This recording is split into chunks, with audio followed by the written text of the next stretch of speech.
Godavari global university Rajahmundry engineering, agriculture, pharmacy, health sciences degree కోర్సులకు అడ్మిషన్లు జరుగుతున్నవి. దేశ రాజధాని ఢిల్లీలో లోక్సభ, రాజ్యసభ సభ్యుల కోసం అద్భుతమైన అధునాతన భవంతిని ప్రధానమంత్రి నరేంద్ర మోడీ ఈరోజు ప్రారంభించారు.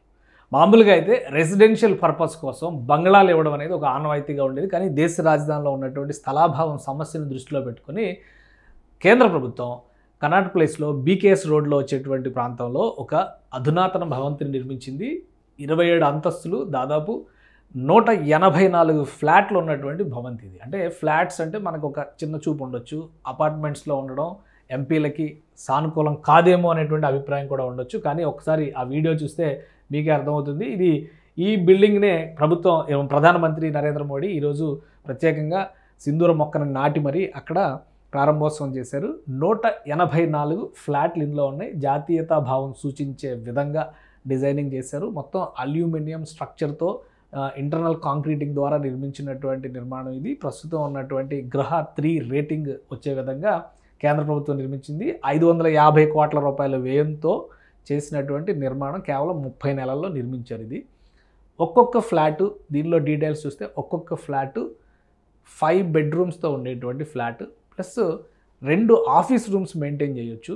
అలానే ఎంపీల వ్యక్తిగత సహాయకులు ఉండేందుకు ప్రత్యేకంగా గదులు కూడా ఇచ్చారు.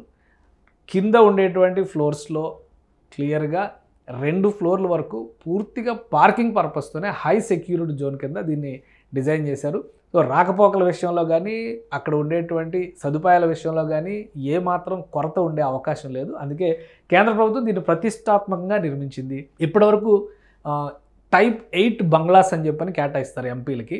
ఆ బంగ్లాలతో పోలిస్తే కూడా ఇందులో నిర్మాణం చేసినటువంటి ఫ్లాట్స్ విశాలంగా ఉంటాయని చెప్పని కేంద్ర ప్రభుత్వం చెప్తుంది.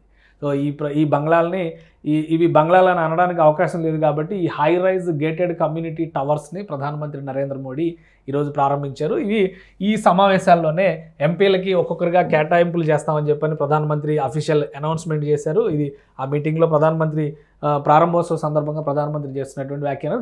మొత్తం ఢిల్లీలో ఉన్నటువంటి అఫీషియల్ అడ్మినిస్ట్రేటివ్ ఏరియాస్ మొత్తాన్ని కూడా కూటమి ప్రభుత్వం, ఎన్డీఏ ప్రభుత్వం రీస్ట్రక్చర్ చేస్తుంది. అందులో భాగంగానే సెంట్రల్ విస్టా నిర్మాణం కానీ, కొత్త పార్లమెంట్ నిర్మాణం కానీ, పార్లమెంటు సభ్యుల నివాసం కోసం చేస్తున్నటువంటి ఈ నిర్మాణాలు కానీ, ఇతర అంశాలు కూడా, అంటే పార్లమెంటుకి సంబంధించి రాకపోకల అడ్మినిస్ట్రేటివ్ సెక్రటేరియట్ యాక్టివిటీస్కి సంబంధించినటువంటి వ్యవహారాలు అన్నింటిలో కూడా ప్రత్యేకమైనటువంటి రీస్ట్రక్చరింగ్ అనేది జరుగుతుంది అని కేంద్ర ప్రభుత్వం చెప్తుంది. అందులో భాగంగానే ఈ 27 అంతస్తుల భవనాలని నిర్మించింది. ఈ పార్లమెంటు సమావేశాల్లోనే ఎంపీలకి వీటి కేటాయింపులు జరుగుతాయి. చాలామంది, అంటే దేశంలో రేపు రాబోయేటువంటి రోజుల్లో పార్లమెంటు స్థానాల సంఖ్య పెరిగితే 850 వరకు రీచ్ అయ్యేటువంటి అవకాశం ఉంటుంది. కాబట్టి సౌకర్యాలను విస్తరించాలంటే బంగ్లాల రూపంలో వెళ్తే కనుక సాధ్యం కాదని కేంద్ర ప్రభుత్వం తేల్చి చెప్పింది. ఆ ఉద్దేశంతోనే హై రైజ్ గేటెడ్ కమ్యూనిటీ తరహా సువిశాలమైనటువంటి 5 BHKలు, 6 BHKలు ప్లానింగ్ కూడా ఉంది. క్యాబినెట్ స్థాయిలో ఉండేటువంటి మంత్రులకి ప్రత్యేకంగా అక్కడ విల్లాల రూపంలో డెవలప్మెంట్ చేయడానికి కూడా ఈ సెంట్రల్ విస్టా ప్రాజెక్టులో భాగంగానే అనేక ఆప్షన్స్ని కేంద్ర ప్రభుత్వం పెట్టుకుంది. ఆల్రెడీ ఉన్నటువంటి భూముల్ని సద్వినియోగం చేసుకుని మల్టీ స్టోరేడ్ బిల్డింగ్లుగా నిర్మించాలా, లేదా వాటిని ప్రస్తుతం ఉన్నటువంటి అవసరాలకు అనుగుణంగా మలచాలనేటువంటి ప్రతిపాదన ఉన్నట్టుగా ప్రధానమంత్రి నరేంద్ర మోడీ చెప్తున్నారు. సో ఈ కొత్త భవనాల అలాట్మెంట్ అయిన తర్వాత దీని లోపల ఇంకా అద్భుతంగా ఉంటుంది అంటారు. ఎందుకంటే కొత్త పార్లమెంట్లోనే చాలా జాగ్రత్తలు తీసుకుని కేంద్ర ప్రభుత్వం నిర్మాణం చేసింది.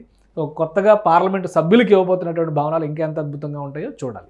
సుమన్ టీవీలో మీ పర్సనల్ అండ్ బిజినెస్ ప్రమోషన్స్ కోసం కింది నెంబర్కి కాంటాక్ట్ చేయండి.